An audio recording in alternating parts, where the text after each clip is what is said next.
tout d'abord, donc, les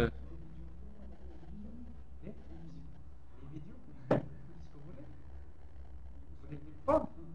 Oui, j'ai vu, mais pourquoi je l'ai fait? Les moyens. Alors, donc, je disais donc, même si vous avez déjà fait la partie Canva, donc je vais la reprendre, donc sous forme de démonstration, et après, donc, je passerai rapidement à la partie AI. Alors, tout d'abord, donc, je commence par créer un projet Java, Java Project. Donc, ça, c'est, je vais l'appeler, ça, c'est, on va dire, c'est Corva, Corva Bourse, Server, Corva Bourse Server.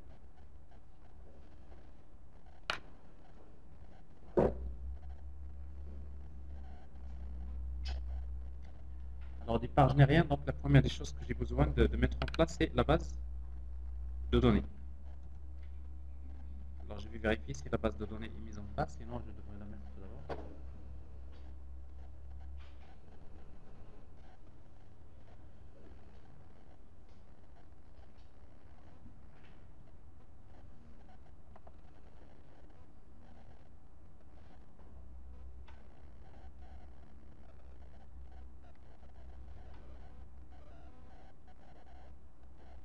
Voilà, phpMyAdmin.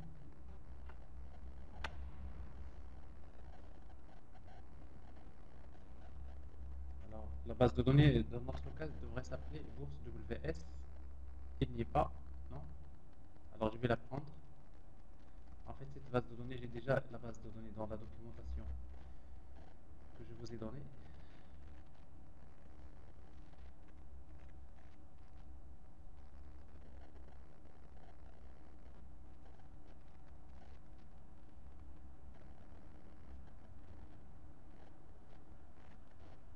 Technologie de distribution. Alors, TP Bourse, RMI Web Service. Est-ce qu'il y a la base de données ici? Non, pas ici. Alors, Corva, serveur Corva.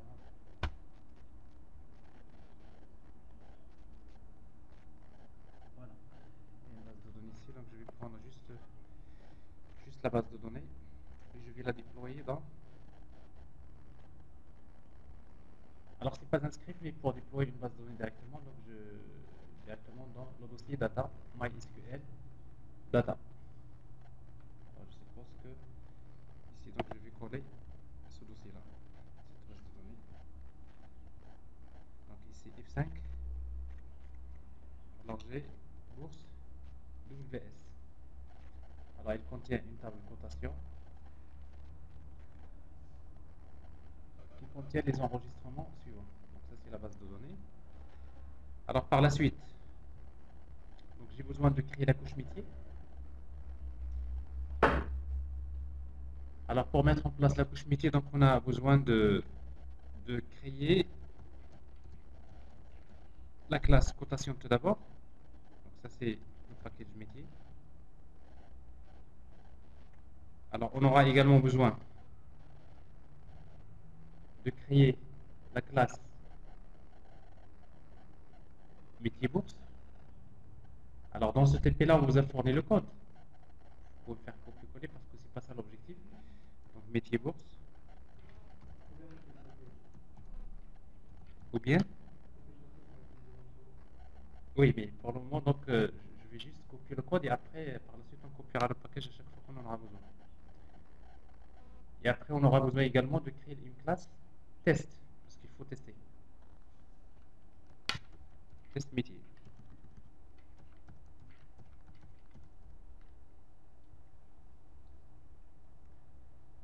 Alors, dans ce TP Corva Bourse, alors, on vous demande, on vous dit, voilà le code de la classe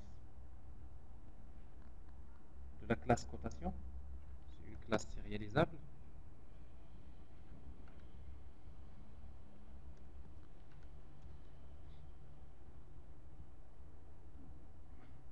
Qu'est-ce qu'il y a dans la classe cotation?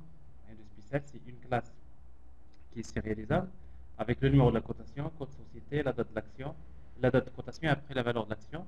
Après, vous avez un constructeur sans paramètres, un constructeur avec paramètres, les getters et setters, et une méthode toString. Une méthode toString, je crois qu'il y est. Elle est là, la méthode toString. Alors après, donc Metibourse, donc c'est une méthode, plutôt c'est une classe qui contient une méthode qui permet de chercher les cotations d'une société donnée. Alors la même chose, donc c'est pas ça l'objectif du TP. Donc je suppose que la couche métier il est déjà mise en place.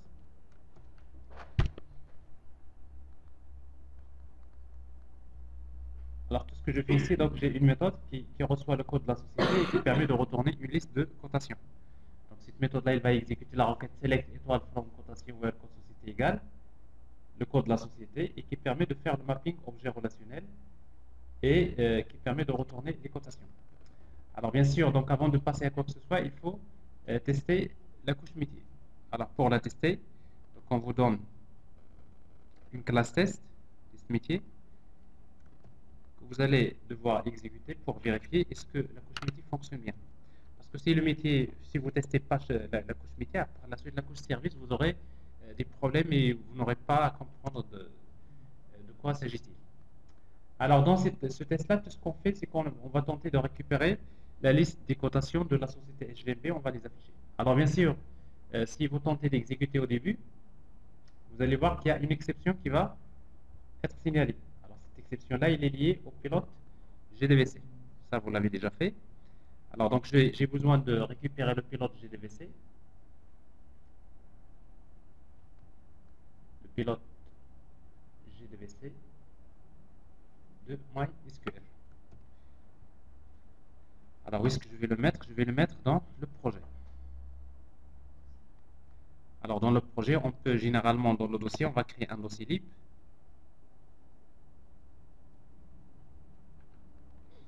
dans lequel on va mettre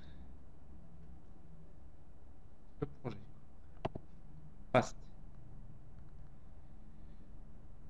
Et en même temps, il faut l'ajouter aux classes path du projet. Alors si vous êtes sur la fenêtre Package Explorer, il suffit donc de cliquer avec le bouton droit et vous choisissez build path add de build path. C'est-à-dire vous déclarez dans le class path du projet. Ça veut dire quoi? Ajouter un fichier .jar au class path du projet. Ça veut dire tout simplement, vous savez que dans un projet, quand vous travaillez avec Eclipse, je vais afficher la fenêtre navigateur. Quand vous travaillez dans un projet avec Eclipse, vous savez que vous avez un fichier .classpath. En fait, vous êtes jamais posé cette question-là. C'est quoi ce fichier-là .classpath? Alors, classpath, si vous ouvrez, c'est un fichier XML, regardez ce qu'il déclare. Donc ici, c'est toutes les bibliothèques, à part les bibliothèques du GDK qui sont généralement prises en charge, toutes les bibliothèques que vous ajoutez, il faut toujours le déclarer dans le classpath du projet. Alors quand vous exécutez l'application sur Eclipse, c'est ce classpath-là qui va être pris en considération. Alors comme vous voyez ici donc, dans classpath du projet, on vient d'ajouter un fichier .jar. Et après vous exécutez, et le problème ne va pas se poser. Bien, alors ça c'est la couche métier. Alors maintenant, je suis toujours dans la partie Corba. Donc j'ai besoin tout d'abord dans la partie Corba, on indique qu'il faut commencer par créer le fichier IDL. Alors le fichier IDL, donc vous créez dans SRC, parce que j'ai vu que quelques-uns qui ont créé le fichier IDL dans la racine du projet. Et du coup, donc, on génère le code dans SRC. Donc ça veut dire le fichier IDL, vous allez le créer, l'enregistrer dans le dossier source. Donc on va créer un nouveau fichier, c'est-à-dire un simple fichier, new file. Alors ce fichier-là qu'on va appeler bourse.idl.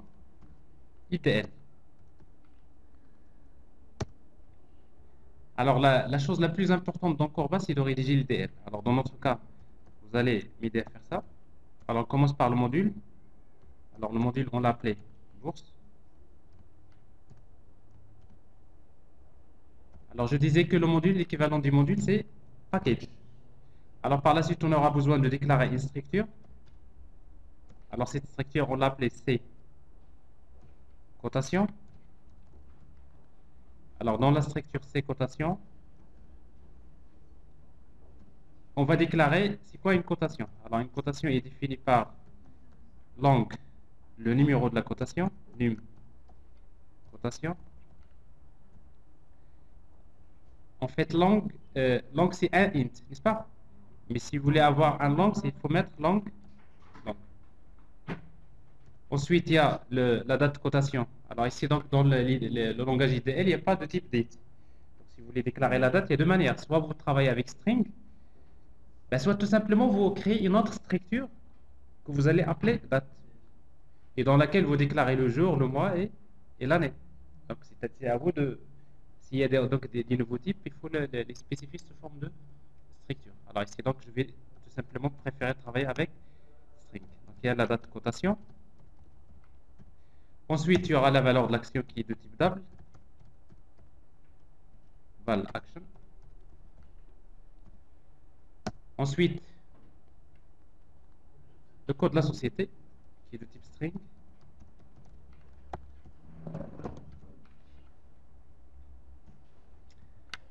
Alors, par la suite, on va définir un type, un tableau de cotation. Alors, pour définir un type avec l'IDL, c'est type def. Alors, pour définir un tableau, on va utiliser le mot séquence. Donc, séquence. Alors, la séquence de cotation.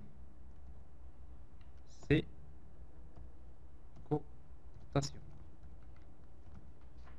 Alors, le type, je vais l'appeler code. Et après, le plus important dans le fichier IDL, les interfaces.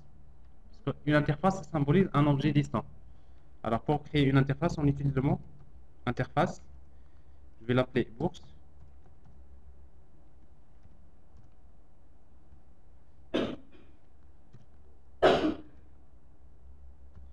Et dans l'interface, on va déclarer les méthodes. Alors, quelles sont les méthodes dont on aura besoin?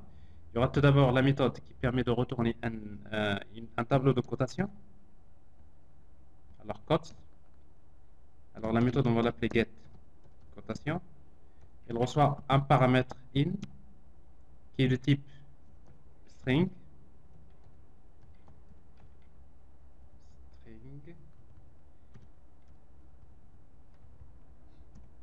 Code société.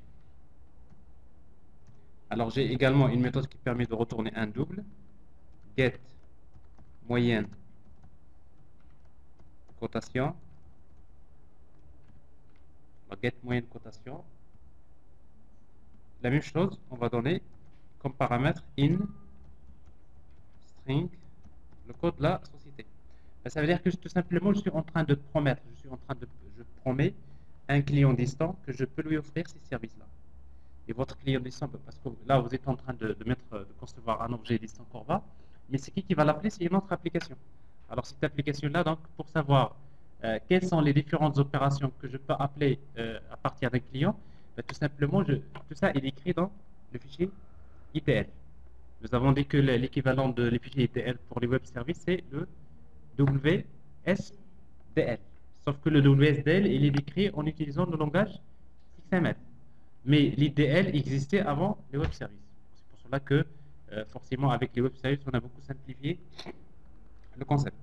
Alors, ça, c'est la chose la plus importante. L'IDL, une fois qu'il est conçu, alors par la suite, il faut faire la compilation IDL. Comment? Alors, on se positionne sur le dossier source du projet. À quoi?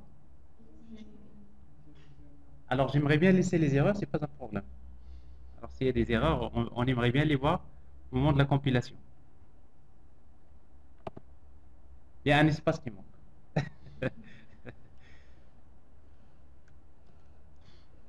Alors, pour moi, je suis rassuré, comme quoi vous me suivez bien. Alors, l'essentiel, donc, sur ligne de commande, alors, si vous voulez, on va se positionner, si vous voulez faire la compilation IDL, on va se positionner sur le dossier SRC, et après, par la suite, on va utiliser la commande IDL J -f all -v et le fichier IDL. Alors, bien sûr, il y a des erreurs. Regardez, struct, c'est mal écrit. Vous avez in string et un espace. Alors, il faut corriger. Donc, ici, struct. Je ne l'ai pas fait exprès, hein, mais c'est normal. Alors ici, donc, j'ai in espace. Alors, il faut corriger donc, les erreurs de compilation IDL.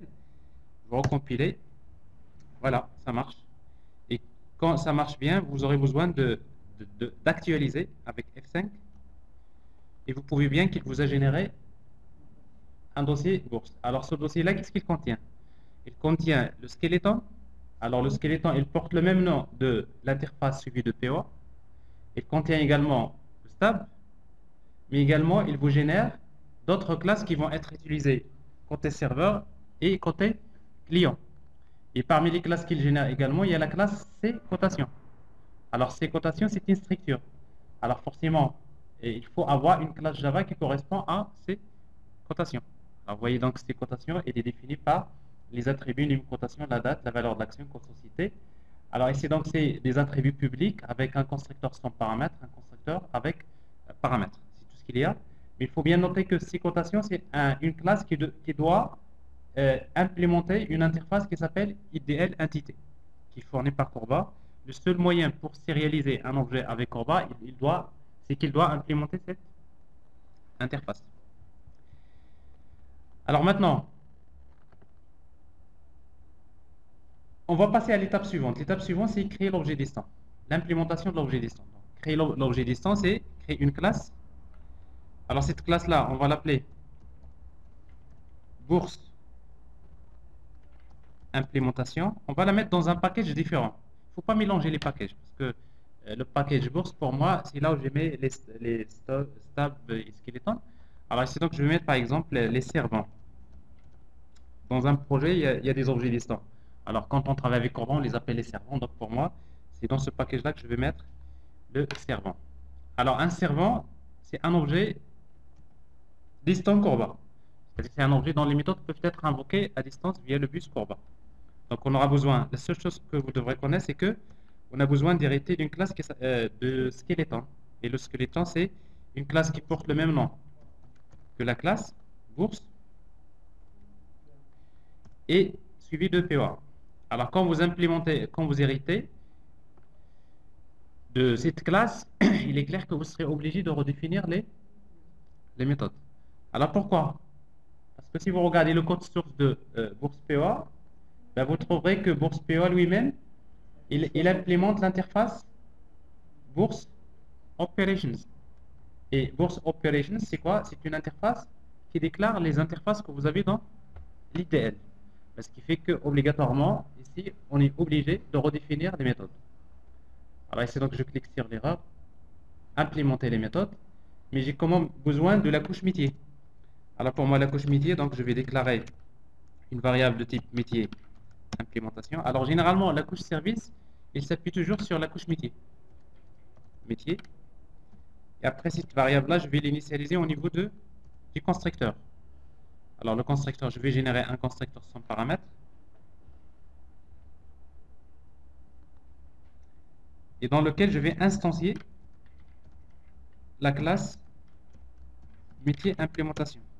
Alors il est clair que ici, donc ça c'est une composition. À chaque fois que je crée un objet métier, plutôt bourse implémentation, il est lié à la couche métier. D'accord? Mais quand même c'est un couplage fort. C'est un couplage fort. C'est ça? Bon, la semaine dernière, on avait parlé couplage fort, couplage faible. Mais ici, on n'a pas respecté le couplage faible. Mais si vous voulez avoir un couplage faible, il va falloir, au niveau de la couche métier, il faut créer une interface avant l'implémentation. Il faudrait penser à l'injection des dépendances. Il faudrait penser à d'autres design patterns qui devraient permettre de faire une conception un peu plus, c'est-à-dire plus consistante. Alors ici, donc, c'est pas l'objectif. L'objectif, c'était déjà le côté fonctionnel, mais forcément, ça c'est un problème qu'on a déjà traité la semaine dernière.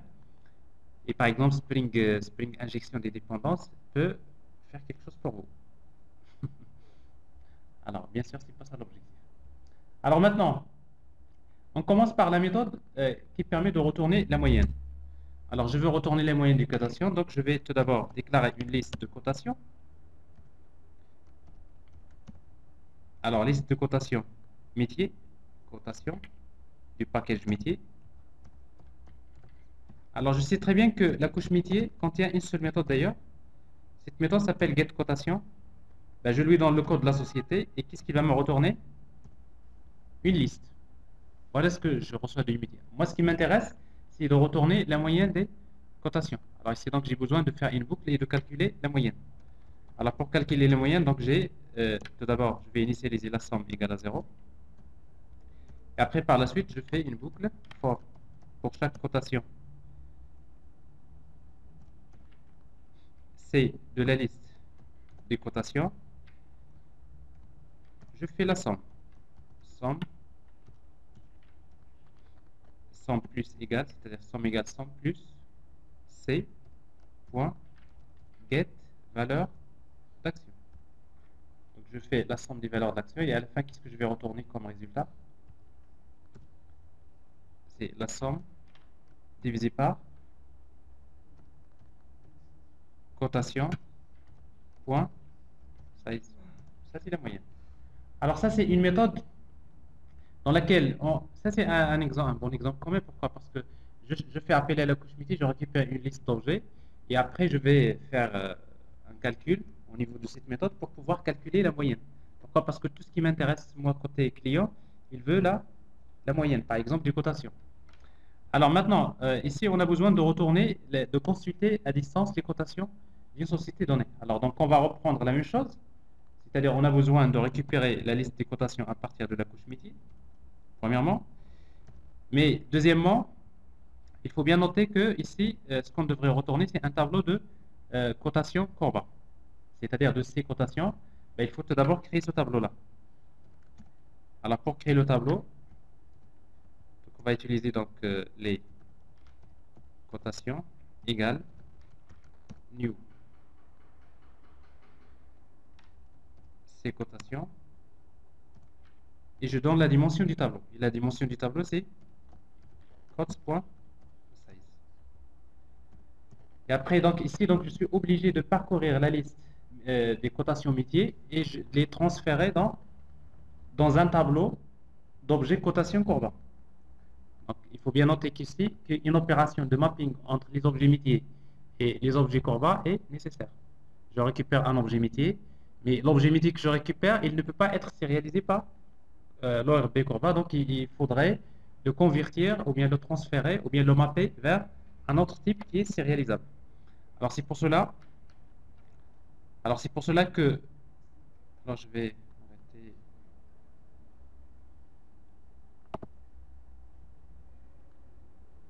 MSN.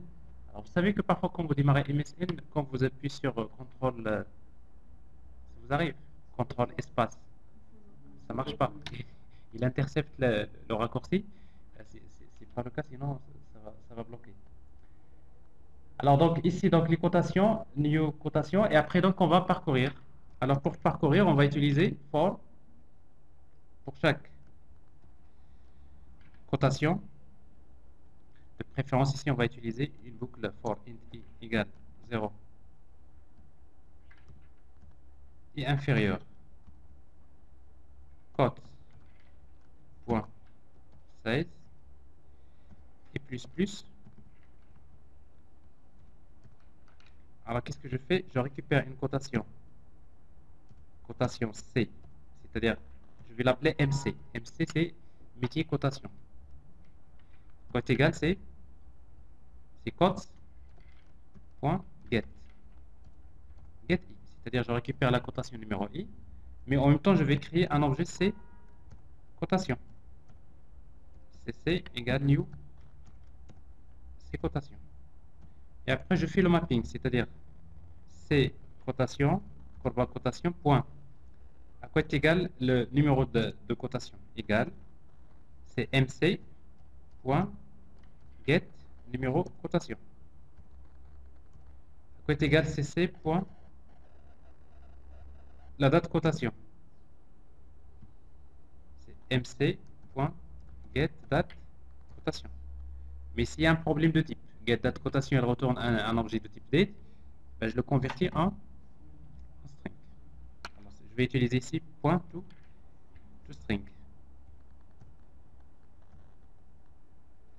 Alors ensuite, cc point valeur de l'action égale mc.get valeur de l'action. Le type ne pose pas de problème. Alors j'ai 4 variables, il reste une. Le code de la société. cc.code société égale mc.getCodeSociété.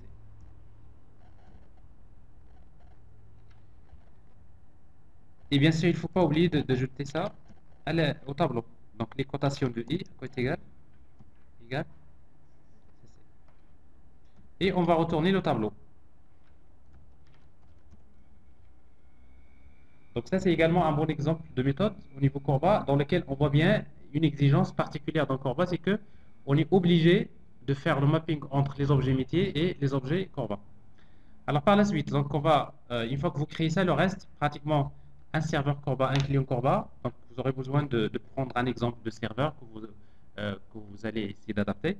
Également un exemple de client. Alors c'est pour cela, donc je vais prendre un exemple de serveur Corba. Je devrais avoir beaucoup d'exemples ici, serveur Corba. Je le mets dans SRC. Et après, je vais changer.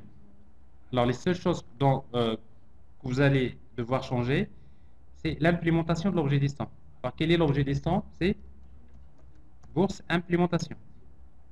Alors, bourse implémentation, c'est le servant Corba. Alors, pour moi, c'est l'objet distant. Égal new bourse implémentation. Après, par la suite, vous aurez besoin de spécifier le nom de l'objet. L'objet, je vais l'appeler bourse. Pourquoi? Parce que l'objectif du serveur Corba, c'est qu'il crée un objet distant et il publie la référence dans l'annuaire en utilisant le nom. Après, le reste, c'est toujours pareil. Alors ça, c'est le serveur. N'est-ce pas? Maintenant, on va passer pour le projet client. On va créer le projet client, Java Project. Je vais l'appeler donc toujours Corba. Bourse.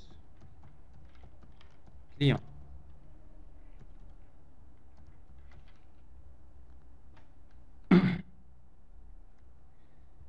Alors, pour le projet du client, on a besoin, le seul fichier dont on a besoin en principe, c'est le fichier IDL, nécessaire. Pourquoi? Parce que c'est à partir de l'IDL qu'on va générer normalement le step qui va être utilisé par le client. Donc, générer un proxy pour passer par le bus Corba, c'est à partir de bourse.idl. Donc, ce qui fait que, logiquement, quand vous avez un projet client et un projet serveur, c'est deux entreprises qui sont différentes, ben, il va falloir refaire la compilation IDL côté client. Pourquoi? Parce qu'il se peut que le client travaille avec un autre langage. Tout à l'heure, on a utilisé IDLJ parce qu'on suppose qu'on travaille avec Java, mais côté client, on va travailler avec un autre langage de programmation. Ben, c'est pour cela que je ne vais pas copier, c'est exprès, normalement, dans le contexte réel, c'est que pour le client, il a besoin de générer également le step. Alors, c'est pour cela que, de la même manière, on pourra se positionner dans le projet du client.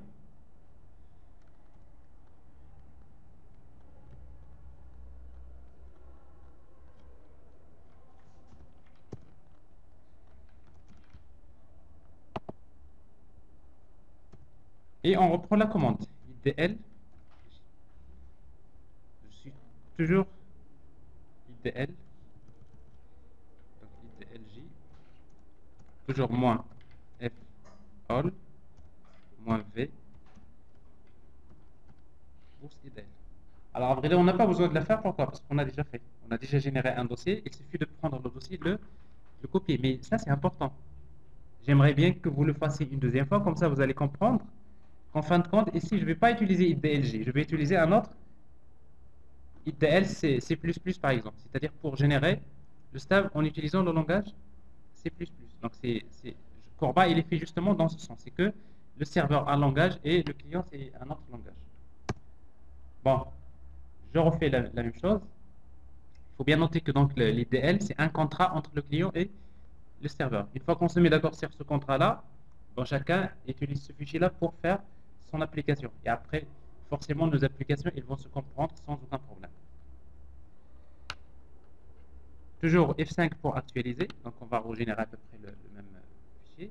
Et après maintenant, on va créer le client. Alors de la même manière, donc on a besoin de prendre un exemple de client.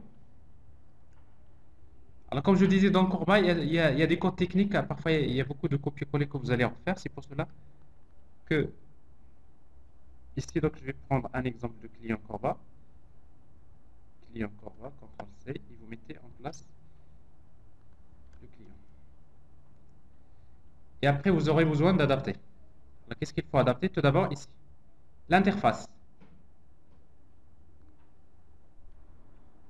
L'interface de votre objet. L'interface s'appelle bourse. Alors, je suis en train de créer le proxy, c'est-à-dire le stab. À quoi est égal? C'est bourse helper point la méthode narrow. Alors, je disais que narrow, il fait que un sous-casting. Généralement, il récupère un objet de type object et après, il va le sous-caster en interface bourse. Donc, les méthodes narrow, c'est fait pour le casting. Alors, ici, donc, je vais récupérer tout simplement la référence de l'objet. Alors, la référence de l'objet, c'est quoi? C'est ns, c'est ref.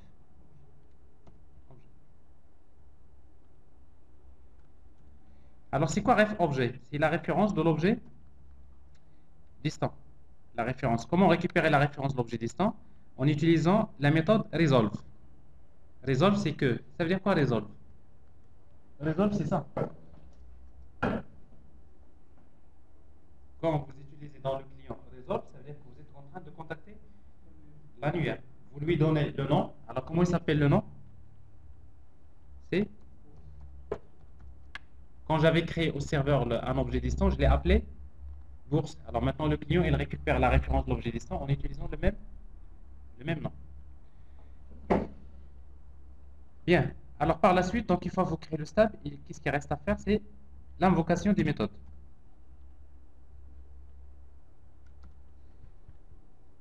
Alors pour l'invocation des méthodes, donc j'ai besoin donc d'afficher tout d'abord la moyenne.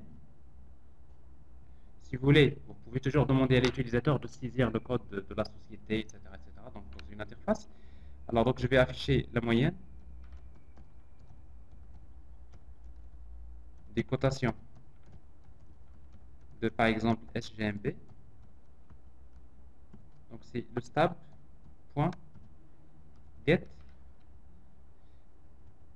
moyenne cotation. C'est quoi la société? C'est SGMB. Je récupère également la liste des cotations. Donc la liste des cotations, c'est un tableau de cotations.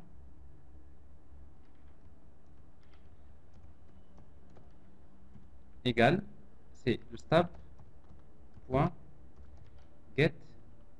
cotation. Toujours la même société, SGMB. Et après, il suffit d'afficher le tableau. Alors, pour chaque cotation, c'est de la liste cotation. J'affiche les informations sur la cotation. Alors, j'affiche cc.get, par exemple, la date.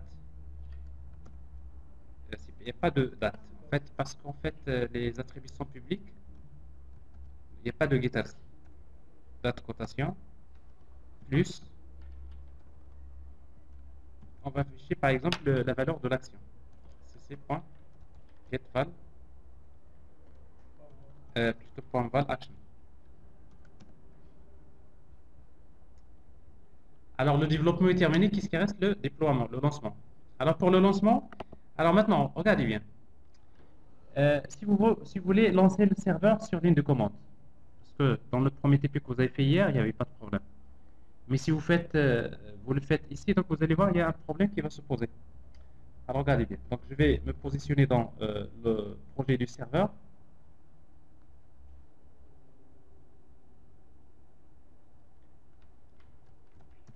Alors pour lancer, donc je suis obligé de revenir sur le dossier bin. Je lance l'annuaire tout d'abord, start. Alors l'annuaire c'est tname. Alors, je lance l'annuaire, je lance le serveur, start Java serveur Corba. Donc, forcément, le serveur, qu'est-ce qu'il vient de faire? Il vient de créer l'objet destin, il a publié sa référence dans l'annuaire. Et après, on va tester avec le client. Alors, pour le client, la même chose, vous pouvez le lancer sur ligne de commande ou bien à partir de Eclipse. Et du coup, donc, si vous le lancez à partir de Eclipse, plutôt sur ligne de commande, vous devrez tout d'abord aller dans le dossier bin et vous tapez Java client. N'est-ce pas? Entrée. Alors ici, donc, je reçois déjà quelque chose qui cloche. Donc, moyenne des cotations, none. None, not a number. Il a retourné quelque chose qui n'est pas forcément un nombre. Mais regardez, ça veut dire qu'il y a quelque chose qui cloche. Mais il faut regarder dans la console du serveur. Regardez, côté serveur, il y a une exception qui a été générée. C'est-à-dire quand on a fait appel, il y a une exception. Alors, je vais agrandir la taille des caractères. Alors, c'est quoi cette exception-là? Regardez. com.mysql.gdbc. Il vous dit que le pilote GDBC n'existe pas. Or, tout à l'heure, ça a bien marché. On a bien copié le pilote GDBC dans le projet et on a testé, ça marche. En fait, ce qui se passe maintenant, c'est que quand vous exécutez sur ligne de commande, la machine virtuelle Java ne prend plus en considération le class path que vous avez défini ici. Vous savez, le class path, c'est là où il faut déclarer les fichiers .jar. Il ne sera pas pris en considération. Mais du coup, donc, si vous travaillez sur ligne de commande, ben, il faudrait, normalement, sur la commande, quand vous exécutez le serveur,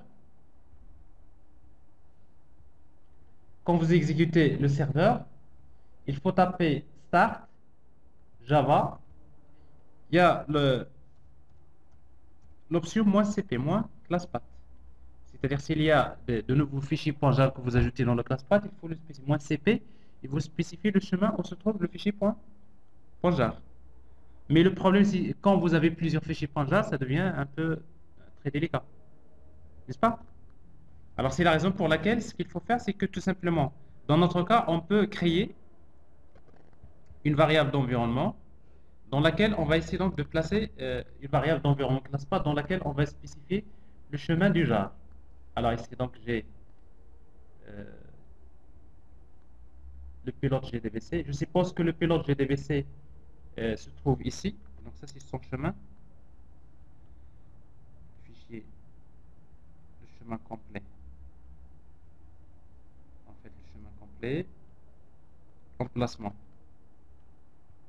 Alors c'est quoi ce fichier là? Alors, propriété.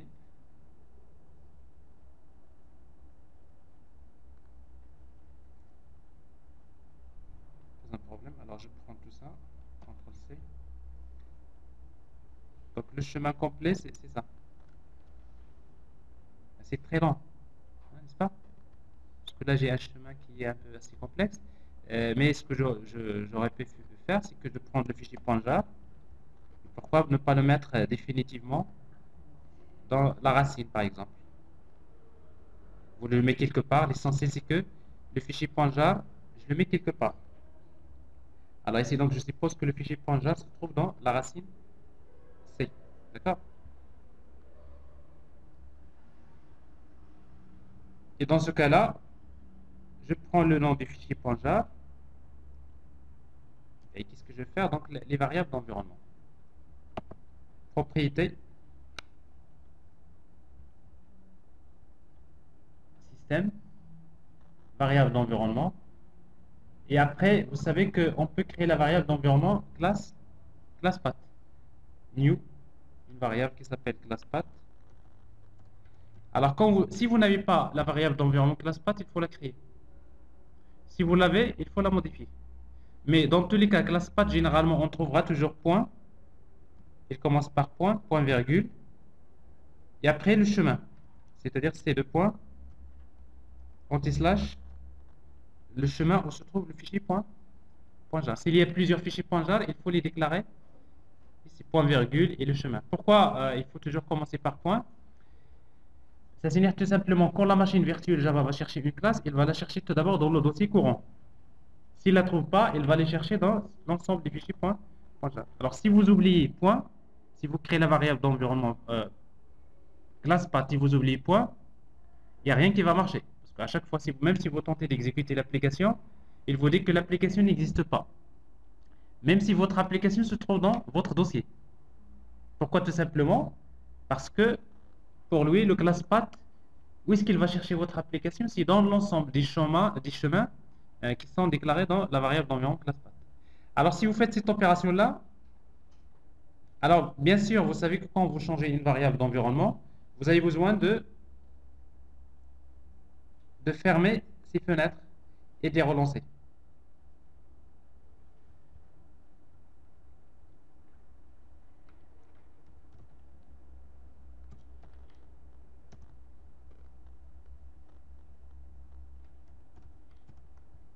Alors pour le serveur, donc j'ai besoin à nouveau donc, de récupérer le chemin. Le serveur. Alors, il y a beaucoup de fenêtres qui sont ouvertes.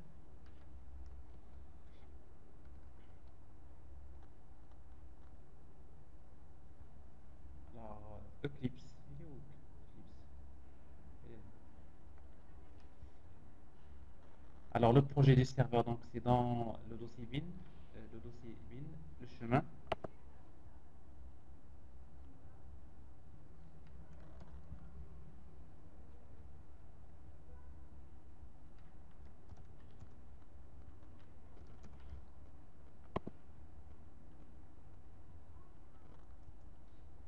Alors maintenant on va relancer le serveur, start tname. Alors le naming service, je crois que il est déjà. Alors il faut arrêter le.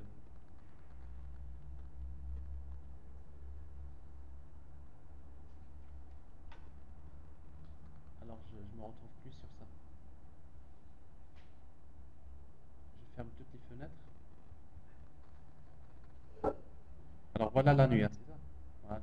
Ça c'est l'ancien serveur. Et l'annuaire aussi. Donc ça c'est un fichier. Voilà, il y a l'annuaire. Donc je reprends.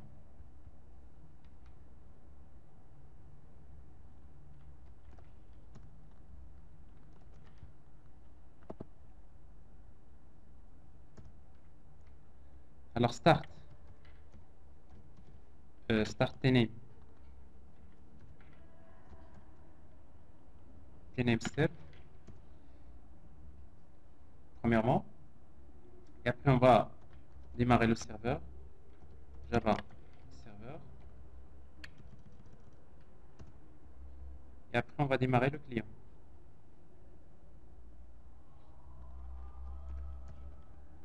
Alors pour le client, donc j'ai besoin de me positionner dans le projet des clients.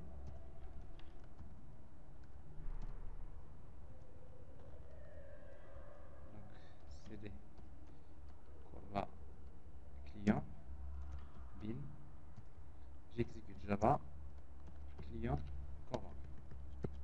Ça veut dire que tout simplement le problème de tout à l'heure c'était un problème de class path. Mais ce problème vous ne l'aurez pas si vous avez exécuté le serveur dans Eclipse. C'est ça? Mais ça c'est important de le faire sur ligne de commande. Pourquoi? Parce que imaginez que dans la couche métier vous travaillez avec Hibernate. Vous savez que Hibernate c'est beaucoup de fichiers .jar. Ça veut dire dans votre class path, tout l'ensemble des fichiers .jar que vous utilisez dans le framework, il faut les déclarer. Alors même ces techniques qu'on est en train de montrer, ça c'est le principe, ce qu'il faut faire. Alors c'est la raison pour laquelle généralement, dans le déploiement des projets suivants, il y a des outils qui permettent d'automatiser ce genre de tâches. Alors parmi les outils, il y a ce qu'on appelle Ant. Ant c'est un framework, c'est un outil qui permet de faciliter la gestion d'un projet d'une manière générale, qui permet de faciliter l'automatisation du déploiement d'un projet. Autrement dit, donc, au lieu d'être obligé de faire manuellement, de déclarer l'ensemble des fichiers .jar, par exemple, dans le class path, à travers un fichier XML, on peut faire déclarer beaucoup de choses, ce qui fait que c'est un outil qui permet de faciliter l'intégration, les tests, si vous voulez, d'intégration. Il n'y a pas que Ant, il y a également Maven. Alors Maven, c'est pratiquement aujourd'hui, c'est le plus utilisé aussi dans les projets. C'est que dans un grand projet, il y a beaucoup de frameworks, il y a beaucoup de fichiers .jar, il y a des dépendances, il y a plein de choses. Et ça, c'est ce qui cause le problème généralement aux développeurs au niveau du déploiement. Vous trouvez toujours que la version d'un tel fichier .jar ne correspond pas avec, par exemple, un autre fichier .jar. Et ces problèmes de déploiement, généralement, ils peuvent être facilités par exemple, un outil comme Maven. Mais ici, on n'en est pas là, ce n'est pas l'objectif. Alors ça, c'est le premier projet. C'est la première aussi vidéo. Alors, je vais arrêter cette vidéo-là et je vais créer maintenant, je passe à RMI. J'espère que j'ai enregistré. Oui, heureusement. Et alors, donc, pour le projet RMI, donc, on va reprendre à peu près la même démarche. Donc, on va créer un projet Java qu'on va appeler RMI bourse server. Donc ça c'est le projet RMI.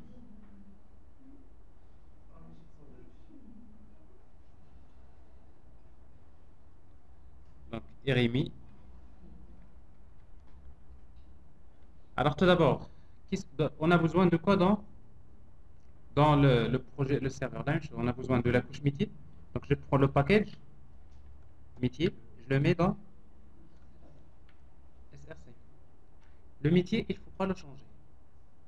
Ce n'est pas la couche métier qui va définir le web service. Ce n'est pas la couche métier qui va représenter l'objet Corba. Ce n'est pas le métier, c'est des traitements, sont fermés à la modification. Alors maintenant, c'est la couche service qui va s'adapter à quelque chose qui est déjà développé dans la couche métier. Alors en même temps, il y a le dossier lib dans lequel on va retrouver toujours le fichier .jar. Et après, il ne faut pas oublier d'ajouter le fichier .jar au classpath du projet. Donc, ajouter au classpath, donc on peut toujours revenir à la fenêtre Package Explorer et après on va ajouter le fichier au classpath du projet. Alors ça c'est tester le métier, toujours. Il ne faut pas être sûr que le métier fonctionne. Il faut tester est-ce que la couche métier fonctionne. Donc il faut s'assurer tout d'abord que nous avons le résultat escompté et après par la suite donc on va créer l'objet RMI. Alors pour l'objet RMI, la démarche, on a dit il faut commencer par créer l'interface remote. Alors on va l'appeler l'interface, on va l'appeler bourse remote.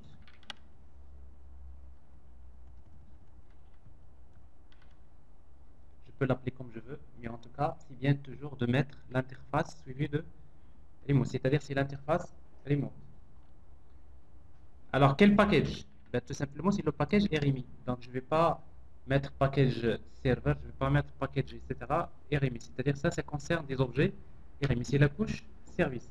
À la rigueur, vous pouvez mettre le package service, c'est-à-dire c'est la couche service. Ne mélangez pas les classes. Créez une classe dans le package métier, une classe correspondant à la couche service dans le package métier. Côté fonctionnel, ça marche, mais ça n'a pas de sens. Pourquoi? Parce que généralement, l'ensemble des couches de votre application, c'est des couches qui doivent être indépendantes, qui sont travaillées dans des contextes qui sont différents. Donc, il faut définir bien la séparation des packages. Donc, il y a le package RMI. Et après, par la suite, donc, il y a un certain nombre de choses à respecter. Alors, la première, c'est qu'il faut hériter de l'interface remote RMI. La deuxième, c'est qu'on a besoin de déclarer les méthodes. Alors, quelles sont les méthodes? Une méthode qui permet de retourner un double get moyenne cotation. Alors, il reçoit comme paramètre le code de la société. Il ne faut pas oublier que dans l'interface, également, toutes les méthodes doivent lever l'exception remote exception. Alors, ça, c'est des obligations dans RMI. Et pareil, donc une méthode qui permet de retourner la liste de cotation. Alors, vous voyez bien qu'avec RMI, il n'y a pas de problème de sérialisation. Tous les objets métiers, vous pouvez les sérialisé, à condition qu'il soit sérialisable, c'est-à-dire qu'il implémente l'interface sérialisable. Donc ici, donc, je peux retourner une liste de cotations.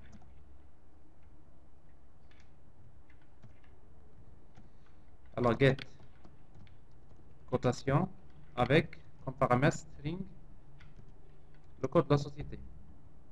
La même chose, close remote exception.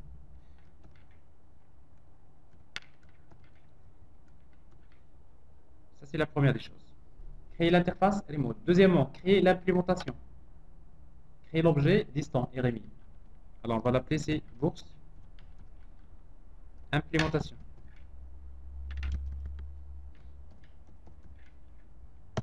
Alors, bourse implémentation, on a besoin d'hériter de la classe unicast remote object et en même temps, on a besoin d'implémenter l'interface bourse remote. Alors, ça, c'est les conditions que doit satisfaire un objet RMI. Alors, par la suite, vous redéfinissez les méthodes, mais en même temps, vous avez besoin d'un constructeur. Il faut générer également un constructeur sans paramètres, dans lequel lui-même, il va lever l'exception remote exception. Et du coup, on va retrouver la même chose. On a besoin de la couche métier. On la déclare. Métier et bourse. Donc ça, c'est métier. Alors, où est-ce qu'on va l'initialiser? C'est au niveau du constructeur, c'est-à-dire égal new métier bourse. Ici, il n'y a pas de problème dans les méthodes. Pourquoi? Parce qu'ici, on va retourner. Là, on sera obligé de faire le même calcul de tout à l'heure, dans Corba. C'est-à-dire, on récupère la liste des cotations, égale ces métiers, point get cotation. Je donne le code de la société comme paramètre. Je déclare une variable somme que j'initialise à 0 au départ. Et après, par la suite, donc, je vais faire la boucle pour faire la somme. Alors, pour chaque cotation,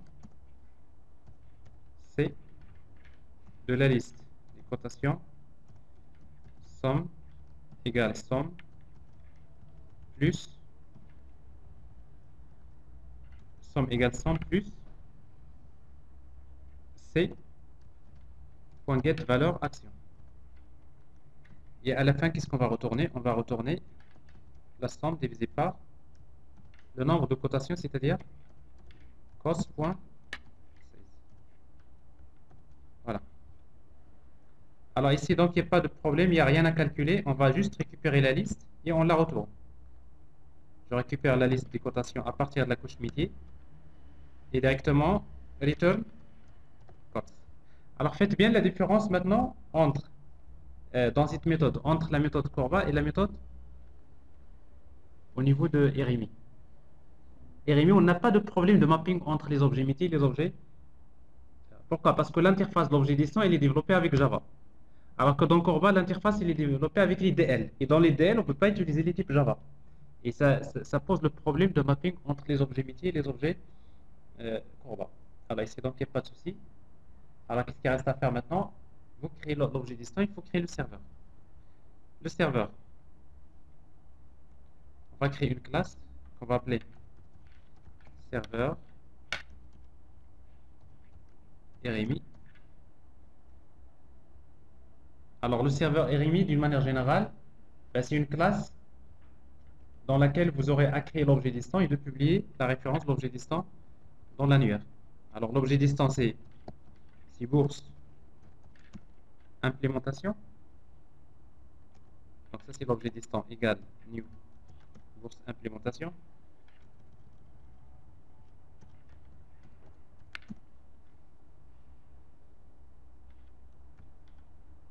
C'est quoi ça? Bourse, il y a quelque chose qui cloche?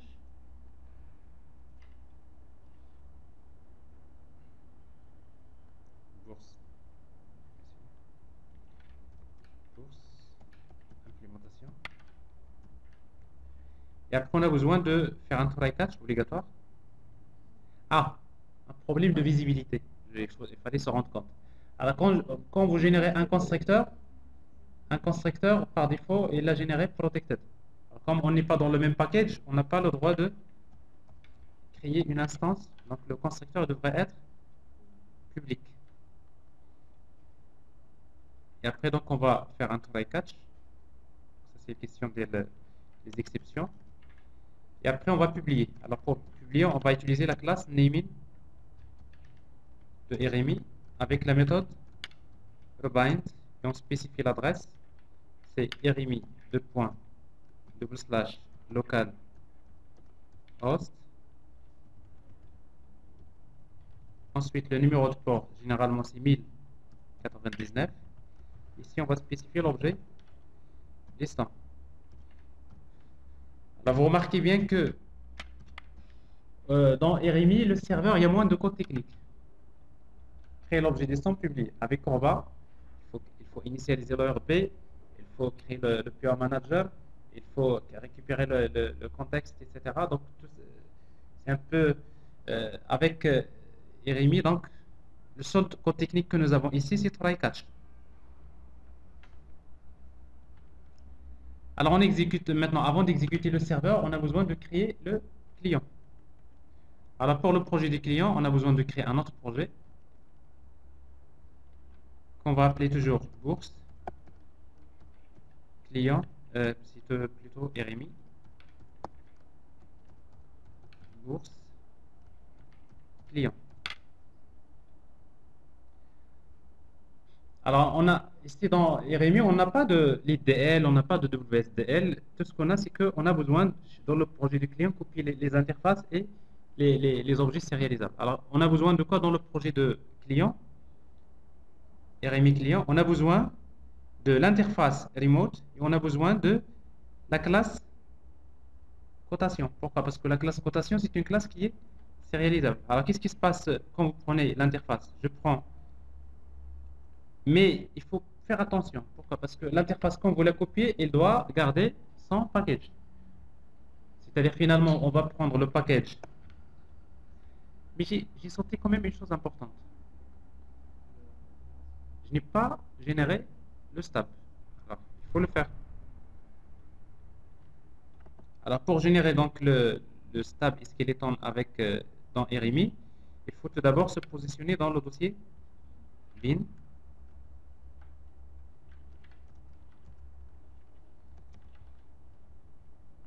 Je me positionne dans le projet. cd bin. Et après, on utilise la commande RMI. Et qu'est-ce qu'on va lui donner comme paramètre? Bourse implémentation. Mais il se trouve dans quel package? RMI.bourse implémentation. Il faut spécifier package.la classe. Alors, on génère les stubs, on actualise F5. Alors ici, donc je ne vois pas parce que j'ai généré le fichier .class, donc je suis obligé de regarder dans la fenêtre navigateur. F5. Dans le dossier bin, donc je vois ici, il y a le stub qui a été généré.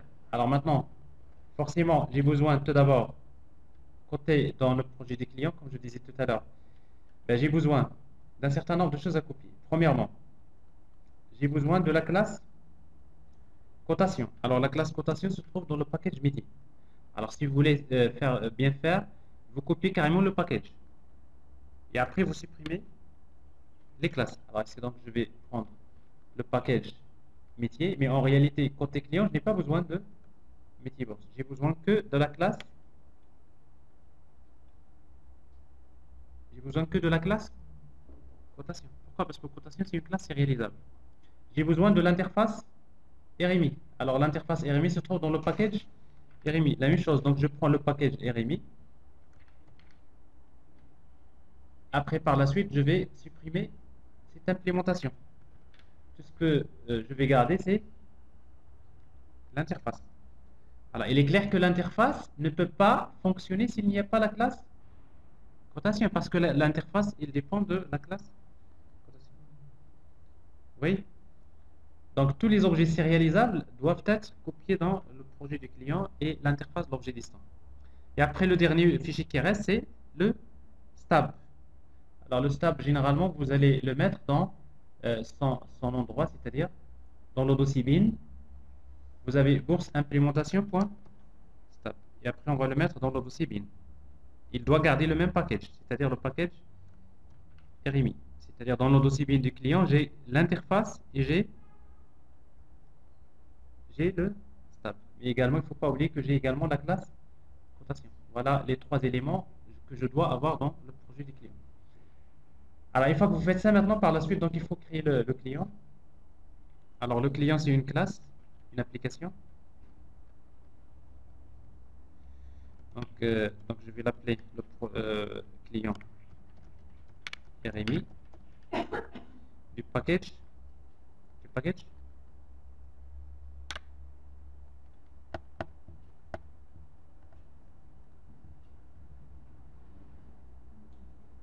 Je voulais juste savoir si vous êtes avec moi. Mais c'est à nous de choisir. Package rien. Package par défaut. Là, je veux créer une classe, je peux la mettre là où je veux. Le package test, le package.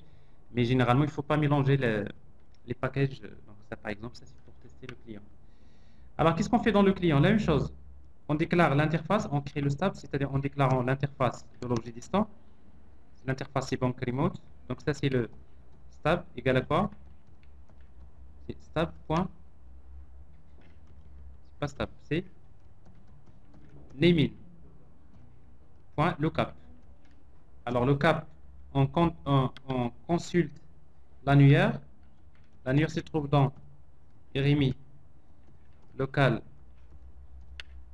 localhost, le port 1099. L'objet, comment il s'appelle? Alors, on n'a même pas donné le nom à l'objet au niveau du serveur. Est-ce que vous l'avez remarqué? On n'a pas fait attention à ça. Alors, dans le serveur RMI, quand on publie, il faut donner le nom de l'objet. Alors, l'objet, je vais l'appeler bourse. Donc, ici, c'est bourse. Alors, on a besoin de faire un sous-casting.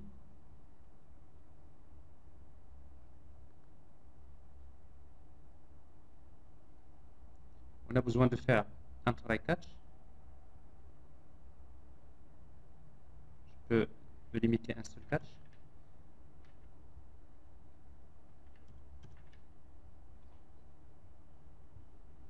Catch exception.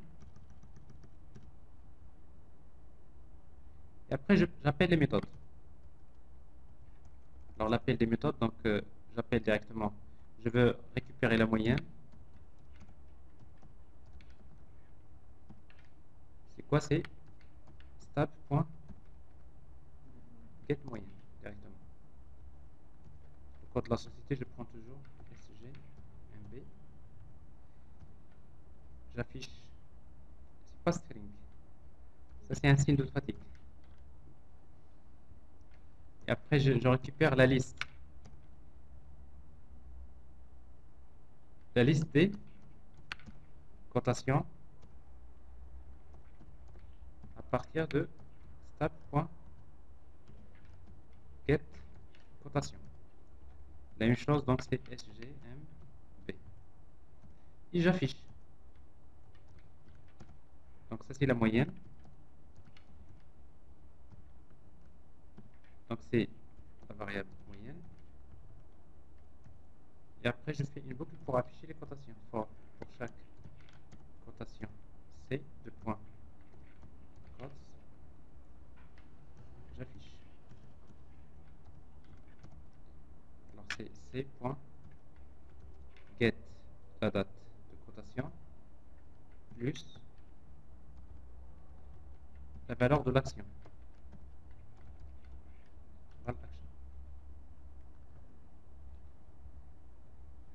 Et là, donc, on retrouve le serveur, plutôt le client RMI. Alors, qu'est-ce qui reste la même chose? Il reste le lancement.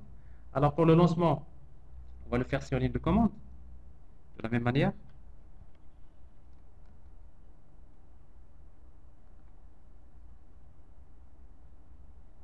Donc, je suis sur le dossier du serveur. Je lance l'annuaire, start, RMI, registry, pas tname-serve. N'est-ce pas? Alors, on est sur RMI, donc il ne faut pas mélanger les annuaires. Alors, tname-serve, c'est un annuaire pour Corba. Il utilise un numéro de port qui est différent. Il utilise 9000. Alors, ici, donc, c'est 1099. Donc, je lance l'annuaire. Je vais autoriser l'accès, l'ouverture du port. Je lance le serveur. Start Java serveur RMI. Et je lance le client. Alors le client, vous pouvez le lancer, même vous, de toute façon, le client, vous pouvez l'exécuter sur directement Eclipse, c'est un Java application si vous voulez. Et là, il n'y a pas de problème. Donc vous avez bien la récupération. Pas de problème. Parfait. Alors ici, donc, vous avez les deux projets, RMI et Corba. Alors maintenant, je vais enchaîner sur... je vais sauter JAX-RPC parce que JAX-RPC, comme je dis, on a déjà fait ce TP-là. Dans le premier cours du web service, vous reviendrez sur vous trouverez un document PDF qui décrit déjà la démarche à suivre pour faire ça. Donc vous avez déjà la solution. Donc je vais faire JAX WS. Alors JAX WS.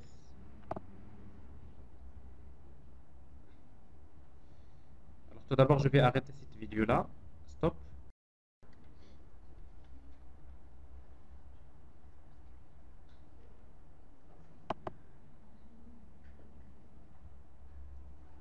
Bien. Donc avec JAX WS,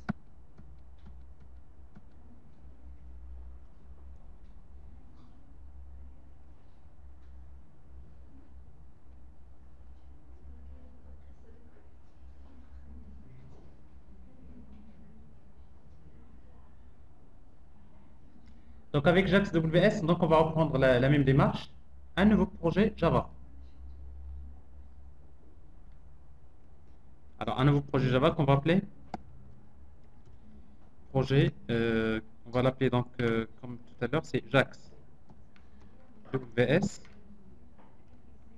Bourse Server.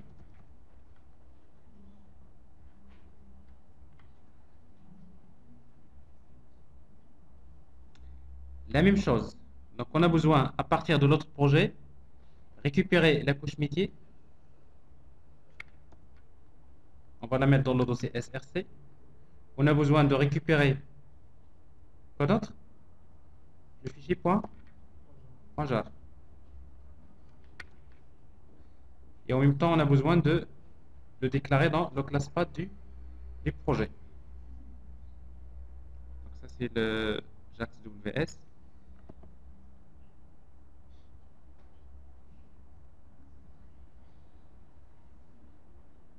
Et après, il faut tester. Alors, toujours dans le package métier. Alors, dans le package métier, on devrait avoir la classe test. J'ai pas bien fait. Pourquoi? Parce que j'ai pas copié les fichiers .class. J'ai pas copié les .java. Donc, métier, ça c'est le métier .java. Voilà. Et on teste. Toujours le test. C'est important pour savoir est-ce que déjà la couche métier fonctionne.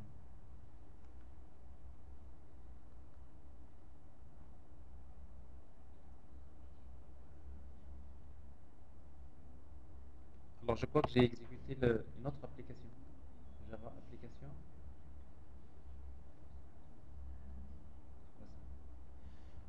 Alors ça c'est le test métier. Ben oui, ça marche. Je ne sais pas ce que je cherche. Mais je croyais qu'on était en train d'exécuter le client pour RMI. Donc le test, ça c'est tester la couche métier. Bon, il n'y a rien de spécial, ça marche. Ensuite, deuxièmement, alors on a besoin de créer maintenant le web service. Alors le web service avec JAX WS, directement vous pouvez créer une classe. Créer une classe. Cette classe, on va l'appeler directement bourse implémentation ou bien bourse service. c'est le nom de la classe, on va la mettre dans le package WS.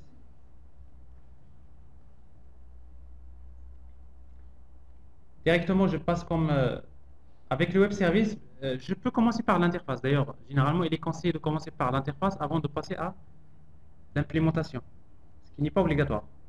Je peux directement dans la classe spécifier un certain nombre d'annotations. Alors, l'annotation que vous devrez mettre, c'est web service.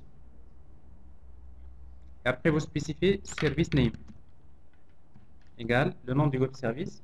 Alors, le web service, on va l'appeler par exemple bourse.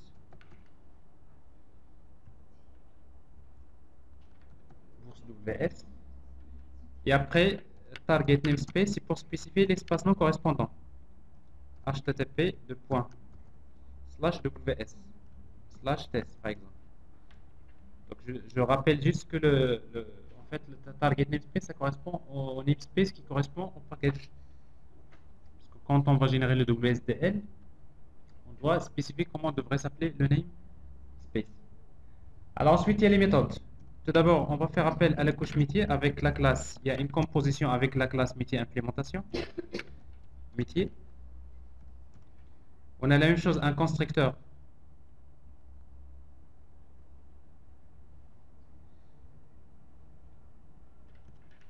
Un constructeur dans lequel on va initialiser métier égale new implémentation, new bourse métier, métier bourse.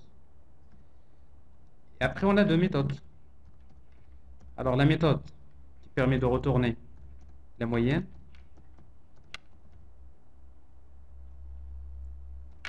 Alors, on va lui donner comme paramètre code de la société. Et on a une méthode qui permet de retourner la liste des cotations. Alors, dans JAX WS, la même chose, il n'y a pas de problème. Donc, on peut retourner les objets cotation. Get cotation. Avec le paramètre comme paramètre string, le mot-clé. Alors ici, tout ce qu'on peut faire, c'est return directement quoi? Métier. J'appelle directement à la méthode métier.get cotation. Et je donne le code de la société. La même chose dans JAX WS MC. Alors je vais mettre XCS. Code société. C'est intéressant quand même. C'est-à-dire, on est comme RMI. Mais ce qui est plus intéressant encore, c'est que le client n'est pas obligé d'être Java. Parce que là, on travaille pratiquement comme dans JAX WS. C'est comme si on crée un objet RMI avec la simplicité qui est, c'est-à-dire avec une grande simplicité. Mais en même temps, l'avantage, bien sûr, c'est qu'on peut développer le client avec un autre langage de programmation.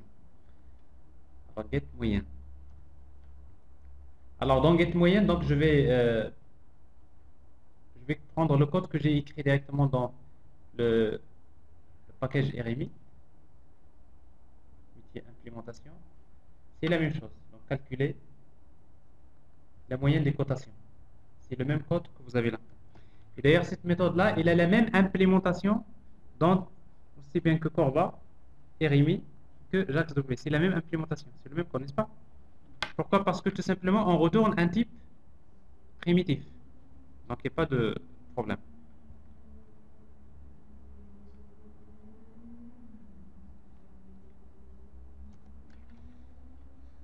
Voilà. Qu'est-ce qui reste maintenant? C'est les annotations. Il y a l'annotation web method. Vous spécifiez operation name. Alors, get moyenne.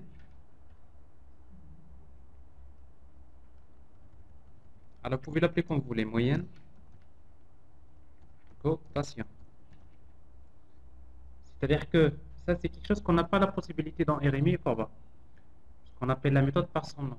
Alors ici, donc, le nom de la méthode get moyenne, mais le client, il peut l'appeler par moyenne cotation. Les paramètres. On utilise la notation request. Request, c'est pas request.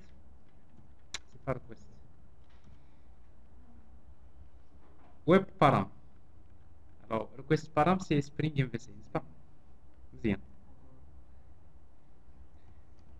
c'est web param. Alors le paramètre, on va l'appeler name égale par exemple le code de la société CS.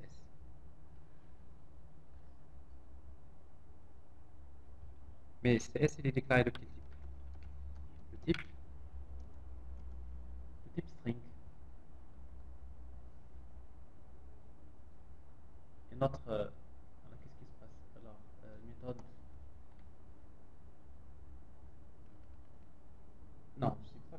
Regardez où est-ce que je suis là.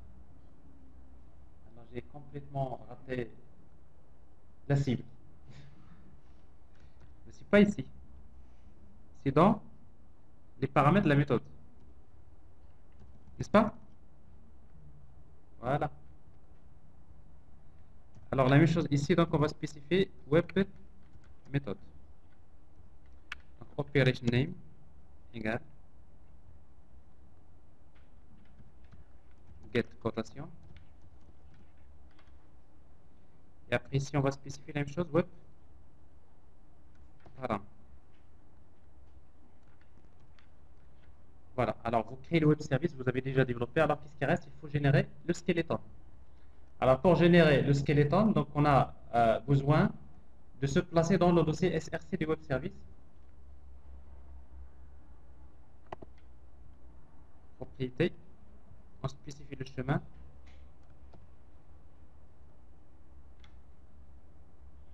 Et c'est pareil, donc on a besoin de lancer sur un vide de commande.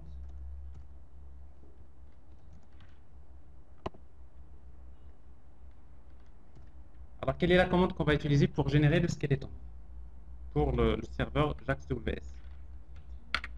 WS gen générer moins S point, c'est-à-dire on va générer dans le dossier courant le code source. Ensuite moins WSTL et après moins classe path et après on va spécifier point point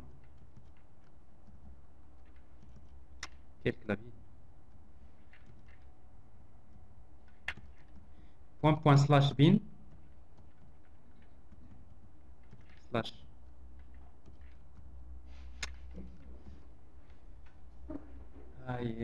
alors point point slash bin, pourquoi? Parce que la classe se trouve dans le dossier bin et après le web service s'appelle ws.bourse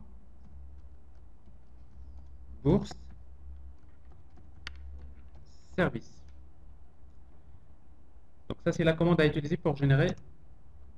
Alors il y a une erreur. Alors wsgen moins s point moins wstl moins cp moins oui moins s point tout à fait moins s espace point. J'ai un problème dans l'espace. Donc on génère le skeleton. Donc générer le skeleton, donc vous générez un ensemble de classes. Alors si vous appuyez sur F5, vous générez un ensemble de classes qui se trouve dans le package JAX-WS. Et forcément, pour chaque méthode, il va générer une classe. Une classe pour serialiser en XML et une classe pour déserialiser à partir de XML. Alors là, vous avez créé donc le web service qui reste le serveur. Alors le serveur pour le web service, on va créer une classe qu'on va appeler serveur web service ou bien JAX-WS.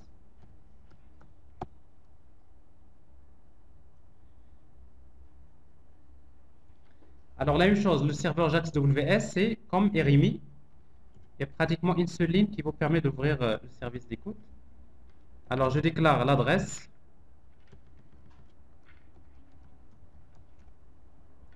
URL de publication du web service, c'est http://local host plutôt le numéro de port, je vais mettre par exemple 8787 slash le nom du web service bourse. Alors le nom du web service c'est quoi? Service name. Service name c'est quoi? C'est pas ici, c'est bourse de WS.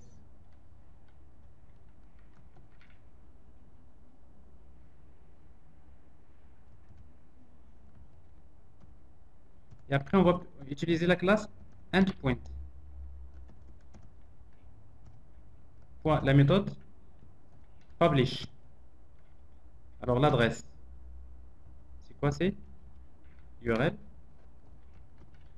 Et après, l'implémentation de l'objet distant. Alors, l'objet distant, c'est un objet new bourse service.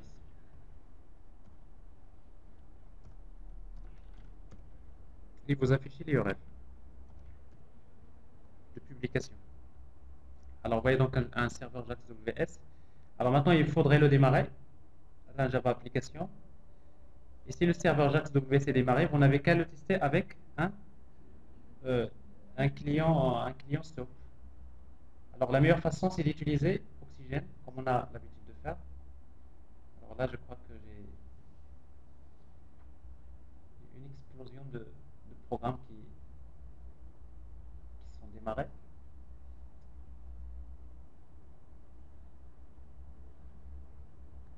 Enfin, on arrive à la base de données. Il y a beaucoup de couches parce que on avait commencé par la base de données, on se termine par le client. Alors, comme je disais donc, vous pouvez utiliser un analyseur SOAP avant de créer le client. C'est important parce que maintenant, il faut tester le web service. Là, c'est beaucoup mieux encore que RMI, c'est beaucoup encore mieux que Corba en termes de facilité. Pourquoi? Parce que maintenant, à partir d'un client SOAP, je peux toujours envoyer des requêtes SOAP et je récupère des réponses SOAP. Autrement dit, donc, je peux toujours, à partir de n'importe quel langage de programmation, créer un client pour le web service.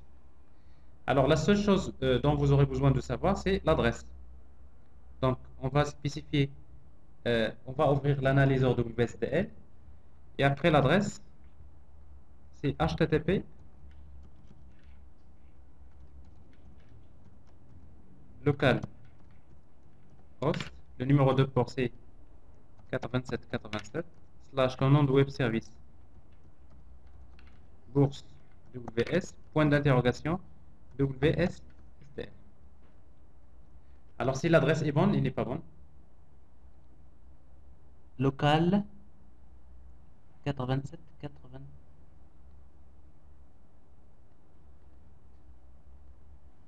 Il n'est pas bon l'adresse. Donc ça veut dire que j'ai raté quelque chose dans le niveau de Eclipse.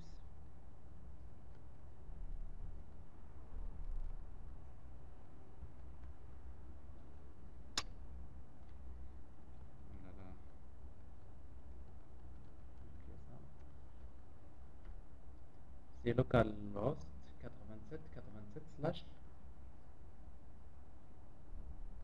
Alors ce slash là nous pose problème.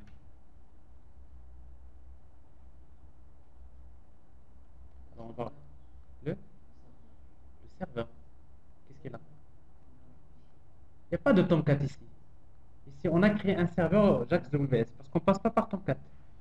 Mais si vous voulez passer par Tomcat, il faut une servlet. Donc il faut passer par CXF servlet ou bien Axis.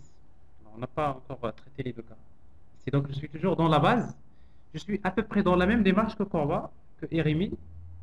Donc vous voyez bien, on peut mettre en place un serveur pour le web service. Alors sauf que ici donc j'ai besoin quand même de local host. Alors là ça marche bien, pas de souci.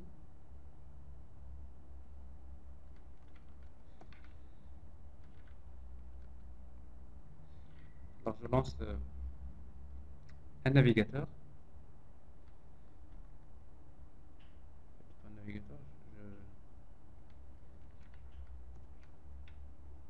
Vous voyez, il y a quelque chose qui a changé quand même, n'est-ce pas? Non? Il me faut encore, oui. Ce qui manque plutôt. WSDL.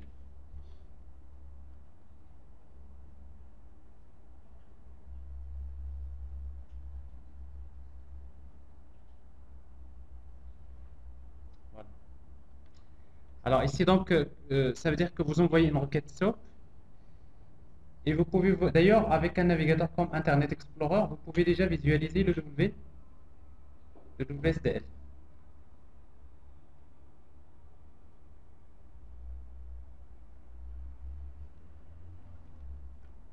Alors, si vous mettez l'adresse, point d'interrogation, WSDL, vous devrez voir le WSDL de votre web service. Testez les méthodes.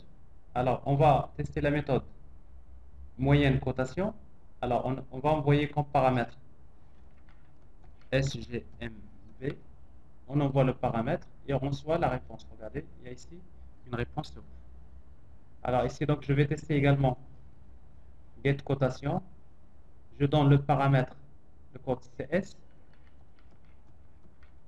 envoyer, et je reçois les cotations. Pas de problème. Alors, qu'est-ce qui reste maintenant? Le client. Et on termine.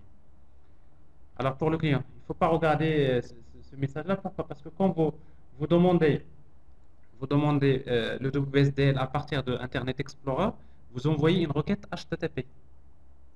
Alors que le serveur JAX-WS, il vous dit que la requête que vous avez envoyée ne contient pas le paramètre content type. Parce qu'une requête SOAP, c'est une requête HTTP normalement qui possède une entête content type égale text/XML.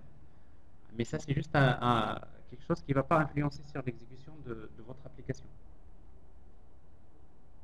Alors, pour terminer, donc, on a besoin de créer le projet du client.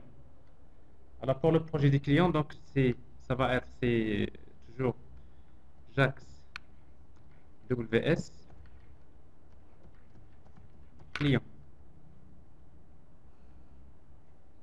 JAX WS bourse client. Bon. JAX WS. Alors maintenant, on a besoin de quoi?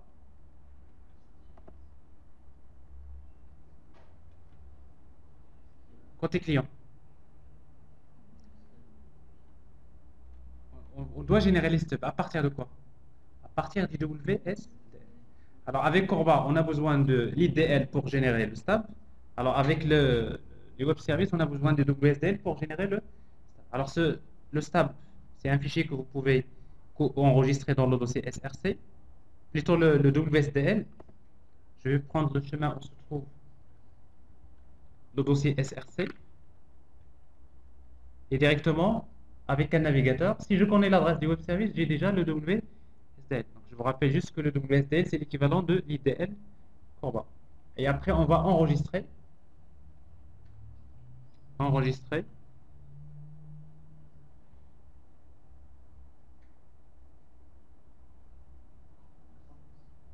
CTRL S. Merci de me l'avoir dit.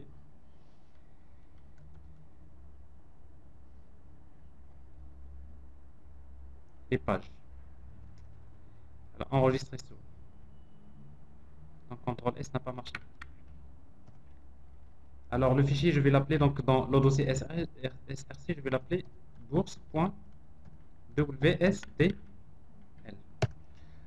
À l'inverse de Corba, WSDL, plutôt l'IDL, il faut le créer. WSDL, il est généré par le serveur. Une facilité de plus. Alors, vous avez le WSDL qui est dans le projet des clients. Vous pouvez le visualiser en mode graphique. Bon, vous trouverez qu'il contient juste, voilà, en mode graphique, il vous donne un résumé, comme quoi le WSDL, il déclare l'interface du web service. Donc, c'est un fichier XML qui déclare l'interface du web service. Alors, vous voyez bien, il y a moyenne cotation et il y a get cotation. Et après, donc, si vous voulez le voir en code source, vous pouvez le voir. Mais ce n'est pas ce qui m'intéresse pour le moment. Ce qui m'intéresse, c'est quelle est la commande qui me permet de générer le stub. Alors, je suis encore sur ligne de commande. Je me positionne dans le projet du client. Et après, je vais utiliser WS import. Ça, c'est pour le client. Générer le stub. Import. Alors, toujours -s point. C'est-à-dire, on va générer le code source dans le dossier courant. Et après, le WSDL. Alors, le WSDL, comment il s'appelle? C'est bourse.wsdl. Ben, sinon, vous mettez HTTP, vous mettez directement l'adresse où se trouve le WSDL et ça marche aussi. Bon, le WSDL est généré. Alors, c'est beaucoup mieux que RMI encore ici. Pourquoi? Parce que RMI, on est obligé.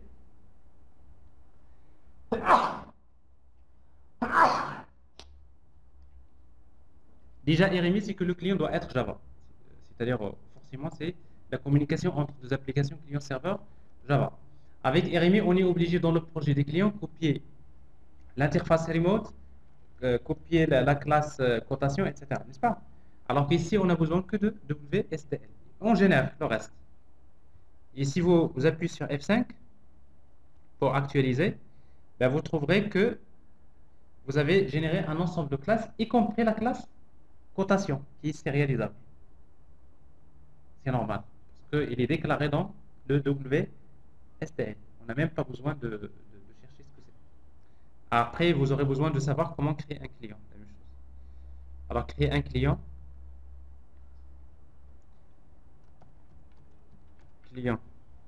JAX WS. Alors, pour créer le client, donc on a besoin de créer le stub de la même manière, en déclarant l'interface. Alors, l'interface s'appelle bourse service. Donc, ça, c'est le stub. À quoi est égal, c'est new bourse, la classe bourse WS. On appelle une méthode getPort. Get bourse service port. Et après, vous commencez à appeler les méthodes. Double, la moyenne. Quoi est égal, c'est stab.get moyenne. Il n'y a pas de get moyenne, c'est moyenne cotation. C'est SGMP. Je récupère la liste des cotations.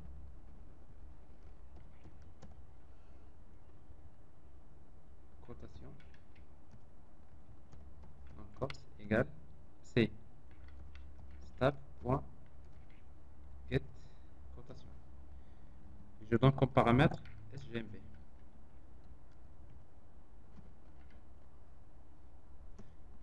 Et après, on va afficher.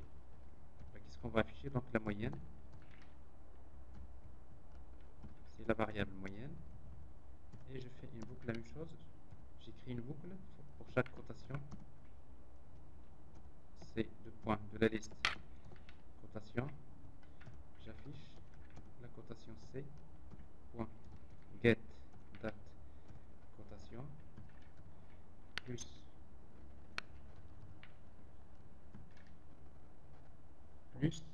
C point get valeur fraction.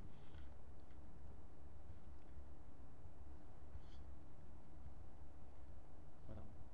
On exécute. Alors la semaine avant, je vous ai déjà montré comment créer un client PHP. Je l'ai fait. Je l'ai fait. Alors vous pouvez tenter par la suite de créer un client PHP. Alors vous exécutez, ça marche. Sauf que le protocole a changé. Le protocole maintenant, c'est le protocole SOAP. Donc le client, il communique avec le serveur en utilisant le protocole SOAP. C'est-à-dire que j'envoie une requête SOAP et je reçois une réponse SOAP. D'accord? Alors ça suffit pour aujourd'hui. Alors le reste, vous allez le faire vous-même. Alors donc